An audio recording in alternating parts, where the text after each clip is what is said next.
हर हर महादेव, जय शिव शंभू। श्रावण के इस पवित्र महीने में हमने शुरू की है सावन मास महात्म्य की कथाएं। आज बारी है 5वें अध्याय की। पिछले 4 अध्याय यदि आपने नहीं सुने हैं तो इस कथा के बाद जरूर सुन लीजिए। और इन कथाओं को मेरा आप सभी से निवेदन है पूरी ही सुने, ताकि आपको इनका फल भी पूरा पूरा मिले। भगवान शिव बड़े प्रसन्न होते हैं जब श्रावण के महीने में उनकी कथाएं सुनी जाती है। आइए आज की कथा शुरू करते हैं। श्रावण मास महात्म्य का 5वां अध्याय। उसकी कथा है धर्म और तपस्या के चमत्कार पर। पुराणों में वर्णित है कि एक समय की बात है, हिमालय की पवित्र वादियों में एक तपस्वी ब्राह्मण निवास करते थे।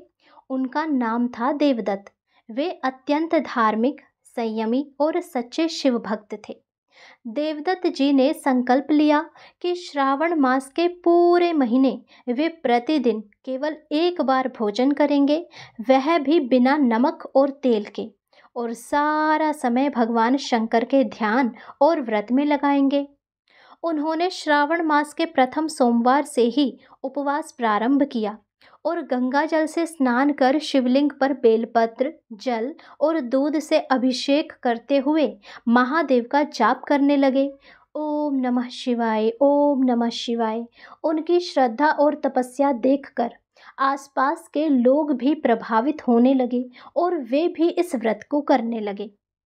देवताओं के स्वामी इंद्र को जब यह ज्ञात हुआ कि एक मानव इतना कठोर व्रत कर रहा है तो स्वयं भगवान शिव प्रसन्न हो जाए, तो उन्होंने ईर्ष्यावश देवदत्त की परीक्षा लेने की सोची।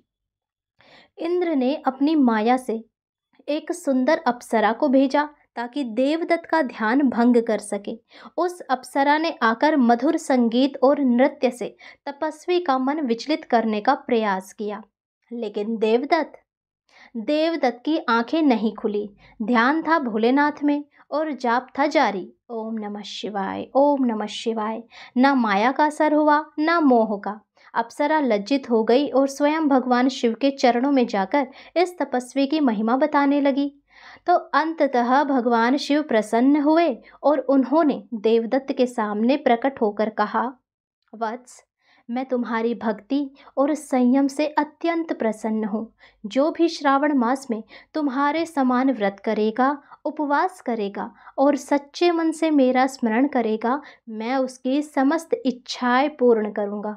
और तब से यह परंपरा चली आ रही है कि श्रावण मास में शिवजी के व्रत रखने से विशेष पुण्य फलों की प्राप्ति होती है।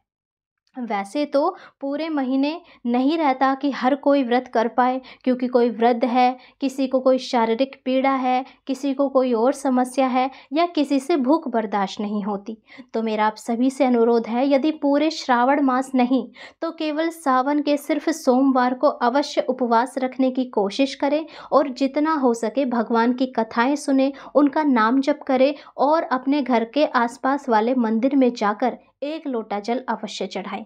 इससे भी बहुत सारे पुण्य फल आप प्राप्त कर सकते हैं। और ये कथाएं ये तो रोज़ डाली ही जा रही है, तो चैनल को सब्सक्राइब कर लीजिए और नोटिफिकेशन के लिए बेल आइकन दबा दीजिए, ताकि जब हम प्रातःकाल रोज़ कथा डालें तो उसका नोटिफिकेशन आपको समय पर मिले और आप सारी कथाएं घर बैठे आराम से सुन पाएँ।